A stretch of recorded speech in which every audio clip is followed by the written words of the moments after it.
In today's episode of the COVID Diaries, brought to you by the Talking Transformation podcast, we head east to Hong Kong, where we speak to Eloise Rousseau. Eloise is no stranger to the Talking Transformation podcast, already having contributed to one of our episodes where we looked at the upskilling of professionals in the built environment and the skills that they are developing to make them relevant and more adaptable to the complex challenges faced in our cities and spaces. In that episode, she talked eloquently about the challenges and the densities and the change in different landscape that accompanied her change from Cape Town here in South Africa to the move to Hong Kong. Eloise has been in Hong Kong for a good period of time now and takes time out from her own self-isolation to give us a report on where things are going in Hong Kong, how the city has dealt with the challenges of COVID-19. She also reflects on some of the lessons learned previously in more recent history when Hong Kong has had to deal with other diseases that have come into the city. What is it that's been learned? How did the built environment and city respond? And how has it been able to keep the numbers as low as they have been in relative terms there in Hong Kong? We're very much hoping that Eloise is going to be part of the ongoing conversations that we're going to have with our colleagues around the world as we continue to understand how we're living with, how we're dealing with, and what lessons can be learned from the COVID-19 virus. As always, we encourage you to engage with us via our Twitter platform. You can find us at Talking Transfo and the number 1. In the meantime, stay safe, continue to flatten the curve. We look forward to speaking to you again in the coming few days as we look elsewhere around the world. Enjoy the episode. So it's a Wednesday lunchtime and I've taken a bit of time out from working from home here in Cape Town to speak to Eloise Rousseau across in Hong Kong and her experience of the COVID-19 virus and how Hong Kong has been dealing with it. Eloise, how are you keeping? Are you well? Hi, Pete. I'm well. I'm healthy. I'm currently in day 4 of a 14-day self-quarantine period. We had 3 people in our building being diagnosed with the virus. So as a precaution, we are now working from home for the next 2 weeks. Well, we wish you the very best, and I think it's going to be one of many self-isolation stories that we're going to hear about in the coming days, coming weeks. And as long as you're okay, we're happy. Yes, very much healthy and just trying to do the responsible thing. One of the things that you shared with me, Eloise, in the last couple of days was your view from the balcony. That's probably what we're going to put this podcast episode's title out as. Describe the view from your balcony there in Hong Kong right now. I'm on the 31st floor of a residential tower in the neighborhood of Wan Chai, which is quite close to Central on the main island of Hong Kong. So I've got quite a nice vantage point of the city, and Hong Kong is not on lockdown, so people are still in the streets. It's definitely less busy than what it normally is, but life continues. So Eloise, looking at the numbers today, you're at Hong Kong, if I look carefully, 410 cases, 102 recoveries already, and 4 deaths. One gets the sense that you're coming out of this. I think you've been going since about January in terms of the first case being registered there in Hong Kong. Yes, Pete, I think that was very much the feeling a couple of weeks ago. The first case was reported towards the end of December, I think, in China. And because Hong Kong and China shares a border and there's quite a lot of movement of people between the two areas, obviously, when something like this happens in China, people in Hong Kong sit up and take notice. So we had the first case of infection here the 23rd of January. So if you think about the timelines and comparing the numbers of Hong Kong with, let's say, South Africa, it is quite a long period over which the numbers have just been slowly ticking up. So I think when we saw the surge in infections in China earlier the year, Hong Kong was able to keep its infection rate quite low. So it's just been every week ticking on. And we're now at a stage where the infection rate in China is decreasing. And I think where people in Hong Kong is maybe feeling a little bit of fatigue in terms of the social distancing and wearing a mask every day. But we've actually recently seen quite a big uptick in the numbers of infections. Most of that is imported infections. So a lot of students Hong Kong residents study abroad, or they even go to secondary school abroad. So as schools and universities have been closing in other locations, there's been quite a big flow of people returning to Hong Kong. And a lot of those returnees have been cases of imported infections. That's also what I believe the situation in my building was. Oh, I see. So it's people returning to Hong Kong who are coming back with that. Okay. Yes. The city itself hasn't gone into lockdown during this period like we're seeing elsewhere. I mean, tomorrow South Africa goes into a period of lockdown for 21 days. We've seen the UK responding in that particular way. Hong Kong hasn't gone that route. Did I understand that correctly? Yes, I would say the city's been on high alert and people are taking precautions, but we have not seen a situation of shops, restaurants being forced to close down or people staying at home. Definitely nothing like the lockdown that's happening in South Africa.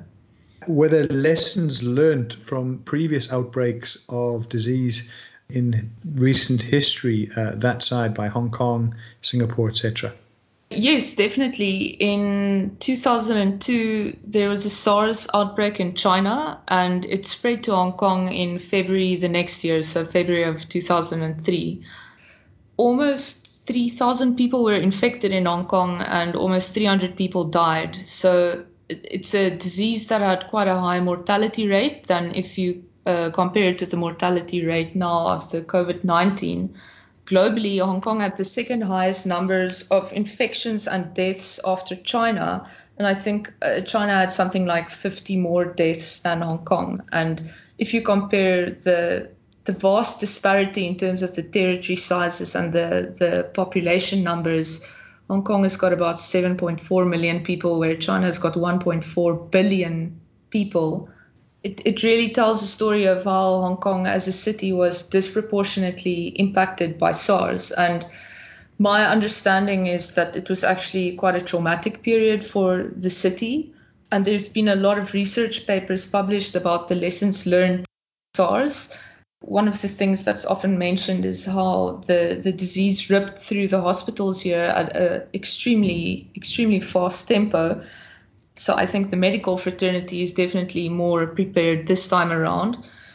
Another very interesting thing to note, I think, from our perspective as urban planners, is there was a specific residential building that had 329 infections that they assumed occurred via the sewage system. So all the bathrooms here have drains that link to a U-trap. And if that U-trap is filled with water, it creates a seal.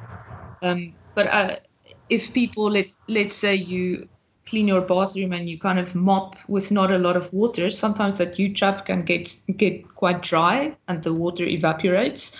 And then it's a potential source for infection to spread. So I think a very practical example is in the metro now. When you move around, you will see government advertising with posters reminding residents to fill their U-traps with water. So initially That was something I had to Google, what is a U-trap and why do I need to fill it with water? So there are definitely lessons learned on the practical side. I also think it's quite interesting just the behavioral differences. I mean, when I returned from Singapore after Chinese New Year, when the first infection was announced in Hong Kong, everyone was wearing masks, and it's not something that was announced or required. It was really people that felt like masks protected them during the previous SARS pandemic, and it gave them some comfort to wear a mask this time around. I think once you've lived through something like that, when you get a scare, you take it a lot more seriously than if it's a disease that's kind of an unknown threat. You're not really sure to what extent it will impact you. So I think people have been very vigilant in Hong Kong and very proactive in taking all the preventative measures that they can, just out of own initiative. And I mean, when you were out and about last week, when, before you were put into this sort of self-isolation, what were you seeing then? You've described people wearing masks and whatever. Were people sort of distancing themselves in the queues for, whether it's the bank, whether it was the food supplies? How did it look?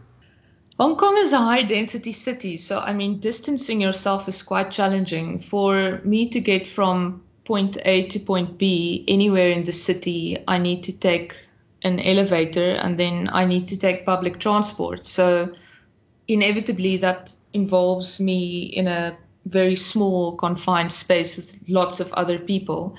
So I think the idea of the 1 meter distance between people is a little bit less practical in extremely high density cities, unless you have lots of patience and you're going to wait for a lift and just take it by yourself. The culture of wearing a mask helps, specifically in those kind of high density environment where you're sharing a space with lots of other people. And even before the virus, it's almost like a social courtesy. If you are sick and you need to visit the doctor and you need to take public transport, you will wear a mask. So often when people arrive, they think when they see people wearing masks, it's out of paranoia, like it's someone they're going to get sick. But actually, if you see a person on public transport wearing a mask, it's because they are sick and they're wearing the mask to not affect you. Similarly, when people are sick, but they're not sick enough to go to the doctor, so let's just say you've got a light cold and you're still coming into work, you would also wear a mask. The first time I went to a doctor in Hong Kong in the waiting room, waiting rooms here are typically a little bit smaller than what they would be elsewhere, you would also be handed a mask to actually wear the mask while you're sharing this space with people that are potentially sick. If I can remember correctly, you were supposed to be heading to see us here in Cape Town in the coming weeks, but obviously that's been put on hold as well, right? Yes, the plan was to be in South Africa over Easter. Given that we've been watching the news and following the infections very closely from the end of December, we actually didn't buy airplane tickets thinking that this is a situation that can escalate quite quickly. So while I'm very homesick and very upset that I can't come to South Africa, there weren't any travel arrangements that were actually impacted on. I think I was quite aware of the tempo at which things can change, and the intention was to try and wait as long as possible before booking tickets. Obviously, the big concern is being able to get back into the country, back into Hong Kong to work. The travel updates, the guidance that's being issued, sometimes that can change on a daily basis. So Eloise, I mean, what's interesting is when we think back to when you left us here in Cape Town and you headed over to Hong Kong, the Cape Town was facing a very serious issue around the water crisis. You've arrived in Hong Kong, and within months you've seen some fairly significant political unrest, and now, of course, the Corona-19 virus. So 3 major events, literally, that can impact fundamentally on cities' functioning, cities' form, city health. What are some of the observed behaviors and some of the potential lessons that can be learned from these 3 very different events? It's interesting. I've been thinking a little bit about the parallels between the water crisis in Cape Town that we experience and the current COVID-19 crisis, where really the outcome of the situation is so dependent on people's individual behavioral change, much like the situation was in Cape Town with the water crisis. And one of the things I thought about is in Cape Town, even though there was a lot of awareness around the water shortages, it really took quite a long time for people to change their behavior. Whereas I suspect that in Hong Kong with the virus situation, because people have had the lived experience of the SARS pandemic previously, they're aware of what's at stake, and thus the moment something happens, they are immediately willing to change their behavior on an individual level because they understand the severity of the situation. So it would be interesting if there's another water crisis in Cape Town, whether the previous experience of having lived through the first water crisis would result in people changing their behavior a lot faster. Obviously, it's not a fair comparison running out of water and being faced with disease that could potentially be life-threatening. But I do think as city planners, so much of what we do involves trying to get citizens to use cities differently, and often that also involves behavioral changes. So it's almost a little sub-component of the field that I find quite interesting. In terms of just the Hong Kong comparison of the political protest and the virus situation, I think for many industries, particularly retail and tourism, it's been a bit of a double whammy. So the political unrest started about June 2019. And by the end of the year, by December, there was a feeling that, okay, things are returning a little bit more to a normal situation. The political protest obviously affected the tourism and the retail industry quite significantly. And within weeks, the announcement of the first infected case in Hong Kong was made. So many businesses that really struggled for most of last year, they were kind of just recovering in the beginning of the year. And now there's this next economic hit caused by the virus. So I think there are people in the retail and the tourism industry that are really struggling economically. We've seen a lot of shops and restaurants closing down. But at the same time, I think there's also a sense of resilience, people just getting on with the job.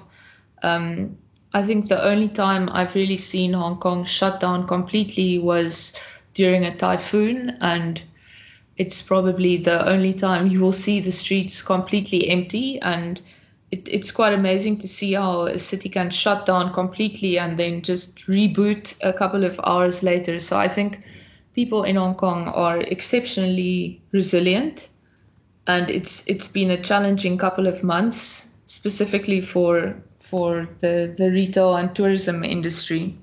We really do wish yourself and Jaco all the best in the coming days, in the coming weeks, whilst you get through your self-isolation. And, we hope to continue the conversation in the coming weeks. You were going to be part of that first episode where we talked with Herman up in Nairobi, as well as Carly in Bucharest. And hopefully we can still check in with you with one of those group conversations in the weeks to come. Sure, that would be great, Pete. And Eloise, on a lighter note, each of these events, the water crisis in Cape Town, the political unrest there in Hong Kong, and now COVID-19, you know what the common denominator is, right?